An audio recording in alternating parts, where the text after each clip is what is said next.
ibi byona bigambirwa Major General Tumusime Kasigazi uri umuhwezi wo mudumizi wa police umwihanga ubwabire akurira urukiko rwo byo kwirinda urubiro rutebekanisibwe ahambuga nkuru za district ya Kiruhura. As police and the other security agencies, we form a team to come mainly arrest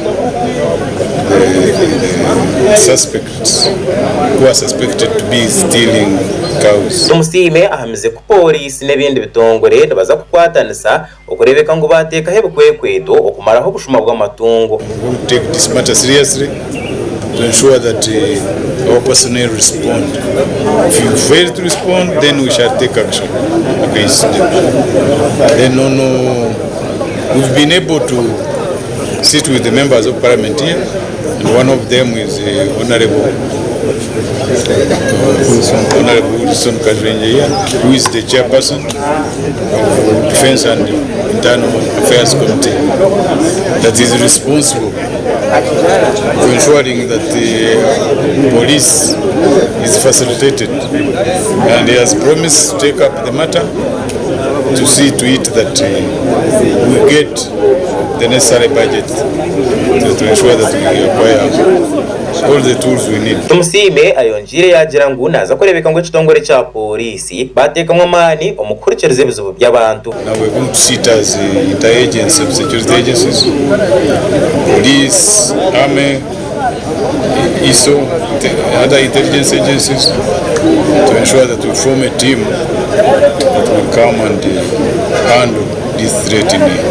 two districts. Kandi abebembezi nabo bashoborire ekigenderwa cyo rukikuru kandi bahamya ko baza gukora cyone cyo kubasika okumaraho bushuma bw'amatungo. Ahabo kuba abantu bonka ko kubaza mu wahurire bakugamba ntoroba no kutunga abashuma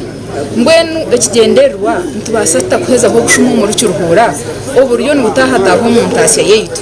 nicyo cyakiri kigenderwa kizoberi kandi cyaba kikuru ahabo kuba twahana amagezi yaza kutereza special operation. Abantu bagira ngo wena urukwata hakintu ekikwatirina no kutunga amatungo gabo naba yakwata hantasiya yabo kandi neshaho y'abariisa itwe nka Kiruhura entasiya yitu nkuru no buriisa no buhingi mbwenu wakwata ha buriisa no bawataho umushaho zeitu naro wakwata hantasiya yo muntu wa Kiruhura buri umasho mese murana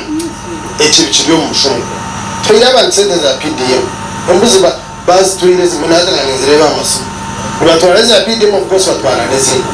ungana bo kunyagaza ku metero ho bararetwe ahabo ko hatsi twayirebera twareba ngo abantu abargomagombora go no mu district ibintu barra nkuba kutere nduru polisi terukikayo nebetangire unkane betene kwerashye babariisa nabo borikiro kwetombuita kwabo aha polisi ahabo kugira ngo eji ekireze yo kuryenguzi kandi no kuremwa kuhindura abakozi kabajiso abariyo nibeyongera kuremesa entunguka abadangire ku 2016 nere ku 2024 shaba kitaho magombora bata abanki batayijurwa barabe yagira politics ayetsimbere mu national centenary nyinari na cyangwa rwanzo wazo mbwebembezi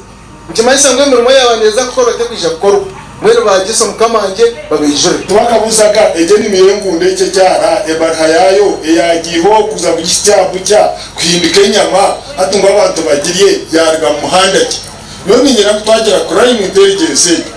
tukagera local government tukagera abashaha bafite hostam ahanyama tukarwanisiza hazabucya ati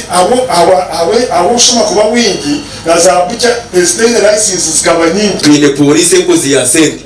twine police erubi mkongo kasheshe ikajwara uniform ikazo ha police station bizere gukora sente batizere gukora bizu by'abantu batizere gukora sente bategereza umuntu urukwisha gukora sente konka generally ekishane cyangwa corruption on police ni very key nangwe nchoro umuntu arakureta umushango wagureta Kiruhura bakugira ngo bakutwara region ukahurira ngutuyine kiriyo ekikorwa urukiko rurubirero rwo kureba ngo abariisa batwirene betombwita ahubwo kwibuka ko amatungo gabo kwahwaho kandi no kutaho imihanda okurebeka ngo ubona baryo mu bihome bajunanwa kuko birajura biri kugira amakuraga gashakwa Job Kato ahabwa Sky TV agenshonga.